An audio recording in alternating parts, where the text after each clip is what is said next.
Di awal ada Top Itipat mendatangi bank. Dia mau minjam uang sebesar 10 juta bat atau sekitar 4,7 miliar rupiah untuk membuka bisnisnya. Teller bank lalu menyuruhnya memberikan alasan kenapa dia harus dipinjami uang sebesar itu. Top lalu cerita, saat masih SMA dia sedang belajar, bukannya mendengarkan guru malah main game online. Top punya item yang langka, terus ada orang yang mau beli seharga 12.000 bat. Langsung transfer ke rekeningnya. Dia pulang minjam buku rekening pamannya dan duit pun cair. Semenjak itu Top terus menjual item game sampai duitnya banyak. Lalu untuk beli mobil menaikinya ke sekolah dan mengajak pacarnya jalan-jalan.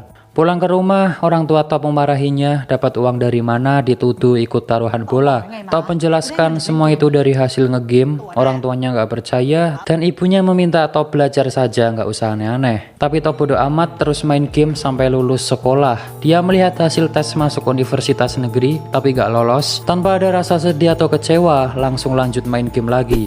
Singkatnya dia beli PS dan DVD player. Pulang ke rumah, orang tuanya memarahi Top karena nggak lolos tes masuk PTN. Tapi Top meyakinkan orang tuanya masuk PTS nggak apa-apa, sama aja. Ayahnya marah karena cuma ingin Top kuliah di PTN, karena di PTS itu biayanya mahal guys. Ayah ibunya pun berdebat masalah keuangan untuk nanti kuliah Top. Top di kamar melihat sisa tabungannya menipis dan akun gamenya juga keblokir karena kedeteksi untuk komersil. Dia bingung lalu melihat DVD player yang tadi dibeli. Top kemudian kembali ke toko untuk membeli banyak DVD player. Dia menawarnya sampai deal dan nanti akan dijual kembali. Di rumah, Top menunjukkan DVD player ke Pak Aman dan ibunya, tapi saat dinyalakan ternyata itu barang rusak guys.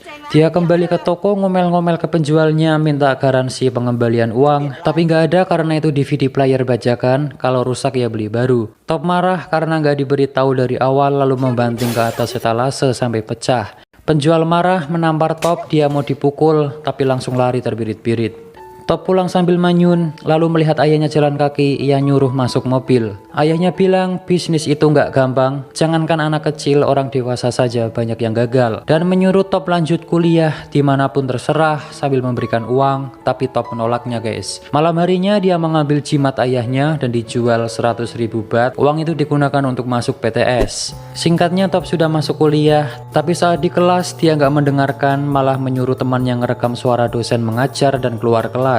Dia pergi ke tempat pameran mesin, lalu melihat mesin penggoreng kacang otomatis. Kata salesnya mesin itu belum ada yang punya di Thailand. Mendengar itu Top langsung semangat ingin membeli mesin itu padahal harganya mahal. Di rumah Top dimarahi lagi karena membawa mesin itu, tapi Top bilang hanya menyewa seharga 50.000 bat. Top lalu bertanya-tanya ke penjual kacang goreng bagaimana cara membuat kacang goreng yang benar, lalu mencatatnya. Sedangkan temannya di kampus menelepon Top suruh masuk tapi nggak diangkat. Top sudah mendapatkan resep membuat kacang goreng yang enak. Ia menyuruh pamannya mencicipi, ke ibunya juga dan kacangnya enak guys. Top langsung mencari tempat jualan di mall. Dia bersama pamannya dengan semangat membawa gerobak dan kacang ke tempat jualan. Saat mall dibuka ramai orang tapi nggak ada yang beli. Pamannya sudah teriak-teriak juga nggak ada yang beli. Mereka terus berusaha agar ada yang beli. Top di pasar ngantar pacarnya belanja. Dia mengamati orang jualan gimana caranya biar ada pembeli. Top langsung mencatat kata bonus lalu diskon. Saat ngobrol dengan pacarnya, Pak Man Top menelepon bilang dagangannya nggak laku. Sudah melakukan apapun tapi tetap nggak ada yang beli. Saat menunggu pacarnya di depan toilet, Top melihat orang minta sumbangan dan di situ banyak yang memberi. Dia langsung berpikir, ternyata tempat juga berpengaruh agar ramai yang datang. Top langsung meminta pindah tempat karena sebelumnya banyak saingan. Dia pun boleh pindah di pintu masuk mall. Saat di kelas sedang ujian, dia kebingungan mengerjakan soal. Lalu teleponnya berbunyi, Top langsung mengambil HP-nya dan minta izin ke pengawas untuk mengangkat. Tapi nggak boleh, nanti bisa dianggap berbuat curang, lebih baik dimatikan. Tanpa pikir panjang, dia langsung keluar kelas memilih mengangkat teleponnya daripada ikut ujian. Ternyata pamannya yang nelpon bilang dagangannya laris. Top langsung membawa kacang lagi, benar saja ramai pembeli sampai kekurangan kacang. Top lalu bilang ke pamannya akan buka cabang lagi. Dia buka cabang dan sudah punya karyawan guys. Saat itu juga pacar Top datang bilang intinya kuliah dulu baru nanti kerja demi masa depan kita. Tapi Top cuma diem. Besoknya Top masih bandel nggak masuk kuliah dan ditelepon temannya dia dipanggil dosen karena terancam mau dikeluarkan. Tapi Top gak ngurus, dia tetap jualan. Di tempat jualan, Top dimarahi pemilik mall karena asap dagangannya itu mengotori plafon. Dia diancam akan dibatalkan kontraknya. Tapi Top berjanji akan mengecat ulang plafon, lalu dia diberikan syarat besok harus selesai. Kalau enggak, kontrak batal. Top langsung ngecat ulang plafon dibantu pamannya, tapi pengunjung merasa terganggu. Dia kembali dimarahi dan disuruh malam saja ngecatnya. Malam harinya Top kembali ngecat, sekarang dibantu ibunya. Satpam datang bilang mall mau ditutup. Top bilang sedikit lagi, si satpam masih nggak boleh, sudah waktunya tutup, nanti bisa kena sanksi. Top langsung ngambil uang untuk nyuap si satpam. Satpam menatap ibu Top dan menyuruh anaknya diajari kejujuran serta tanggung jawab. Uang dikembalikan lalu menyuruhnya segera pergi. Top jalan keluar sambil marah karena target pekerjaannya nggak tercapai. Ibunya pun menenangkan sambil bilang ikut saja ibu ke Cina. Karena orang tuanya Top mau pindah ke Cina dan mulai hidup baru guys. Mendengar itu Top tambah marah karena nggak diajak bicara sebelumnya. Top bilang nanti pasti bisa, cuma butuh waktu untuk bangkit. Ibunya nangis dan Top kembali meyakinkan akan berusaha keras untuk membantu keluarga. Besoknya Top foto untuk paspor tapi dia nggak fokus, melamun, dan saat mau difoto dia milih pergi. Dia menemui orang tuanya, bilang nggak bisa ikut ke Cina. Mau tetap di sini, akan bekerja keras dan berjanji akan mengembalikan orang tuanya ke Thailand. Dia pamitan sama ibunya dan ayah Top berkata, kita harus mengawali semuanya, jaga diri baik-baik, ayah sayang kamu, lalu pergi. Top langsung semangat bergegas kembali ke mall untuk mengecat plafon. Tapi Top dihadapkan kabar buruk lagi guys, beberapa dagangannya dihentikan karena masalah yang sama. Di rumah Top termenung pusing, di depan ada tetangga yang gosip, ia ke gerbang ternyata ada surat pemberitahuan penyitaan rumah. Surat diambil dan dibuang. Saat jalan Top bertemu pacarnya sambil marah mendorong Top sampai jatuh. Dia marah karena Top gak pernah menghubunginya lagi. Top langsung meluk pacarnya. Di dalam mobil Top curhat masalah dagangannya dan si pacar mengajak dia kembali kuliah karena SMA saja nggak cukup katanya. Si pacar lalu memberikan rumput laut kering yang belinya itu jauh, belum banyak dijual di sekitar. Top lalu memakannya, terasa enak dan langsung punya ide. Dia menemui profesor ahli pangan, menanyakan gimana caranya agar rumput laut tetap kering dan gak basi. Dia pun diajari pengemasan yang baik, pakai mesin vakum sehingga oksigen keluar dan lain-lain. Top lalu menjual mesin goreng kacang otomatis dan membeli banyak rumput laut mentah. Rumput laut coba digoreng tapi gak enak, terus dicoba tapi masih tetap pahit, sampai habis banyak tapi tetap belum enak juga. Top lalu menjual komputernya untuk tambahan modal. Pamannya bilang, susulah ibumu, kamu sudah habis banyak uang tapi belum menghasilkan apa-apa. Tapi Top gak menyerah dan bilang, kita harus terus berusaha, kita harus yakin akan berhasil, itu sudah jadi pilihanku, kita akan sukses. Jika kita sudah mulai tidak boleh menyerah. Pamannya pun hanya ngangguk. Top ditelepon pacarnya untuk daftar kuliah. Dia mencoba tes masuk kuliah lagi guys. Malam harinya Top pulang, hujan besar membawa masuk rumput laut mentah. Saat di dalam merasa ada yang aneh, Top memanggil pamannya tapi nggak ada jawaban. Dia pergi ke belakang dan ternyata pamannya sudah tergeletak bersimbah darah. Top langsung membawa pamannya pergi dan rumput lautnya kehujanan guys. Di rumah sakit Top bersedih karena satu-satunya orang yang selalu membantunya nggak sadarkan diri.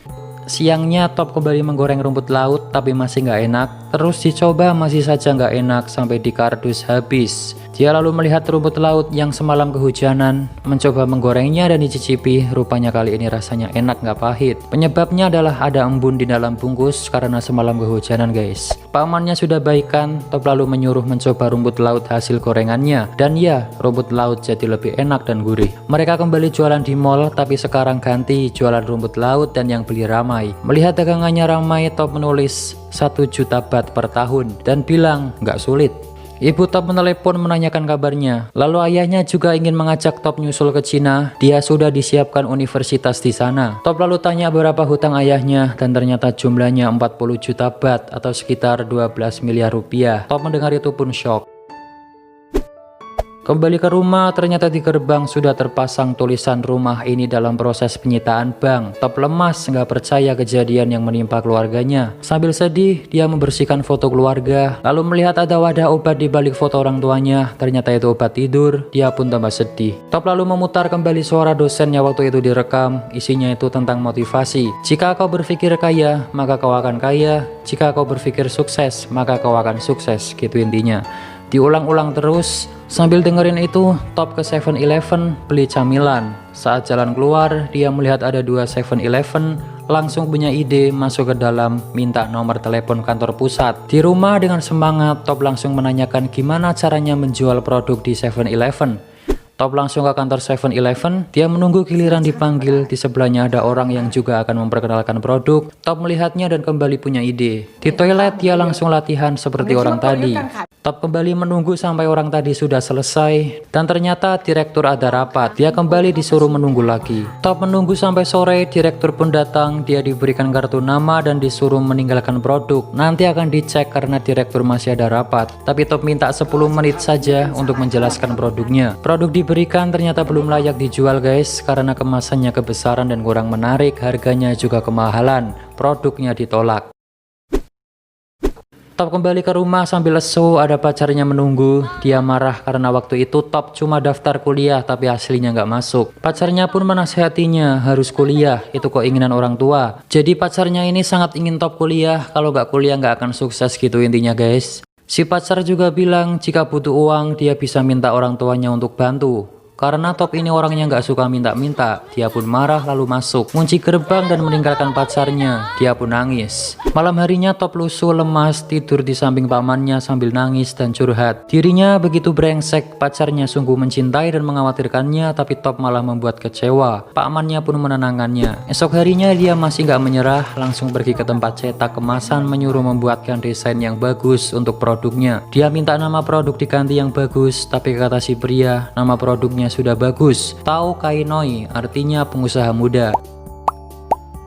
Singkat cerita, produknya sudah jadi sesuai omongan direktur dan kembali ke kantor 7-Eleven. Tapi ternyata direktur jadwalnya sangat padat. Top nggak apa-apa, dia akan menunggu. Dari siang sampai setengah 4, sampai ketiduran, sampai sore pun direktur nggak keluar, padahal mondar-mandir guys. Top merasa nggak ditanggepin, akhirnya pergi. Di lift, dia memberikan produknya ke satpam dan pergi. Top pergi, si direkturnya keluar nyari Top. Dia bersedih merasa gagal dengan tujuannya dan menelepon ibunya bilang akan menyusul ke Cina. Di lift ada karyawan melihat produk Top, dia tertarik dan mengambilnya, memberikan ke resepsionis, memakannya dengan lahap, dan memberikan ke koleganya karena rumput laut itu sangat enak guys. Ibunya Top bilang, ibu akan selalu mendukung Top, jangan menyerah, kamu akan memiliki masa depan yang indah. Si direktur masuk ke lift dan lihat produk Top sisa 1, dia sepertinya tertarik. Top dipanggil ke kantor guys, produknya diterima tapi ada syaratnya. Dia harus membuat 72.000 bungkus dan mengirimkannya ke 6.000 cabang 7-Eleven. Juga harus dicek kebersihan pabrik tempat produksi. Jika syarat terpenuhi, produknya diterima sepenuhnya. Top pun setuju. Di rumah dia kebingungan gimana caranya bikin 72.000 bungkus dan di mana dia harus menunjukkan pabriknya, sedangkan dia nggak punya pabrik. Nah kembali ke awal tadi guys, ternyata dia ke bank mau pinjam uang 10 juta baht itu buat bikin pabrik dan rekrut karyawan. Teller bank melihat dokumen Top, ternyata umurnya masih 19 tahun. Top dipuji masih muda, sangat bersemangat, bagus. Tapi bank nggak bisa meminjamkan uang karena belum cukup umur. Dan keluarga Top juga punya hutang 40 juta baht, dia pun cuma diem. Di mobil Top sedih, lalu menyalakan musik dengan keras dan teriak kencang di dalam.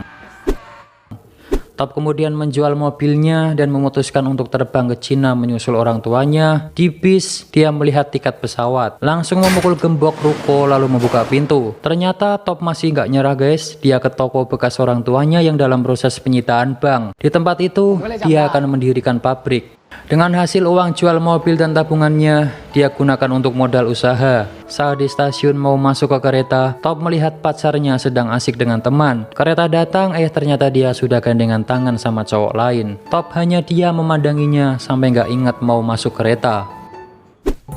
Kembali ke pabrik, Top sudah merekrut karyawan dan sedang menyiapkan pabrik untuk inspeksi. Pabriknya dinamai Tao Kainoi. Direktur datang bersama orang yang ngecek kelayakan pabrik. Pabriknya dicek dan si Pakman menyuruh Top nyokok saja agar disetujui. Tapi dia menolak karena nggak mau ibunya dikatain lagi nggak mengajarkan anaknya kejujuran. Pabrik dicek ke dalam dari lampu, penggorengan, pengemasan, dan lain-lain. Selesai mengecek, direktur mengatakan pabrik belum sesuai standar. Masih banyak kekurangan seperti lampu yang nggak ada tutupnya, itu bisa ada debu jatuh ke makanan. Wastafel harusnya pakai keran di kaki, lalu saluran air belum benar.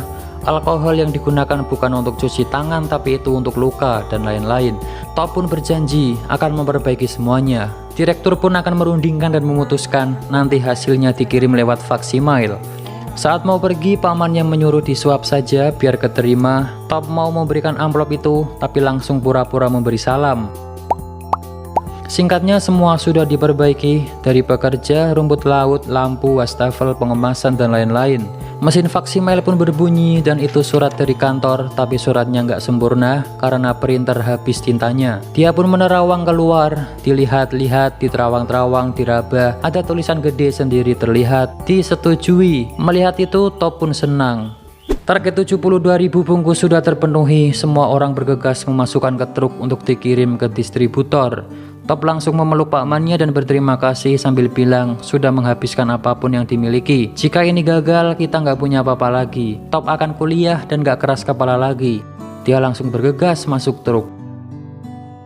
Sampailah di gudang penyimpanan. Dengan semangat Top menemui kepala gudang, tapi ternyata sudah telat sejam, nggak boleh masuk guys. Top memohon cuma terlambat sebentar, tapi masih nggak boleh. Top sangat memohon karena nasibnya bergantung pada produk itu. Kepala gudang melihatnya, merasa kasihan, akhirnya diperbolehkan masuk. Dia pun sangat senang, saking bersemangatnya sampai mimisan guys. Produk rumput lautnya pun akhirnya dimasukkan. Top lalu nelpon orang tuanya, dia minta maaf dan bilang ayah ibunya nanti bisa kembali pulang. Dia pun nangis. Dijelaskan 2 tahun setelah kerja sama dengan 7-Eleven, Top bisa melunasi hutang ayahnya 40 juta baht dan bisa kembali menempati rumah bersama orang tuanya. Setelah 2 tahun, Top kembali ke bank mengajukan suntikan modal. Dia pun menunjukkan rencananya membangun pabrik yang besar. Dijelaskan saat ini tahun 2010, Top memiliki 2.500 karyawan, mengirim produknya ke 6.000 cabang 7-Eleven, mengekspor camilan rumput lautnya ke 27 negara di dunia. Top juga sudah memiliki perkebunan rumput laut di Korea Selatan.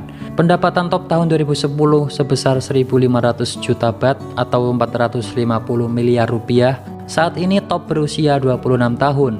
Top sudah sukses guys. Dia bareng pakmannya naik pesawat, main game, senyum-senyum dan ada kutipan motivasi. Jangan patah semangat walau apapun yang terjadi. Jika menyerah maka habislah sudah. Top itipat dan cerita pun selesai. Film ini penuh motivasi yang bisa kita pelajari ya guys. Pertama, ketegasan si Top, kegigihannya, semangat mewujudkan impian, mau belajar, suka bertanya tapi untuk kebaikan dirinya, bukan tanya masalah hidup orang lain, pantang menyerah, tidak takut mencoba hal baru, ambisius, selalu memperbaiki diri dari kesalahan, dan percaya semua akan indah pada waktunya. Jika kalian merasa suka dengan video ini, jangan lupa subscribe, like, comment, and share ke teman-teman kalian agar teman-teman kalian lihat apa yang kalian lihat. Oke, akhir kata dan sampai jumpa.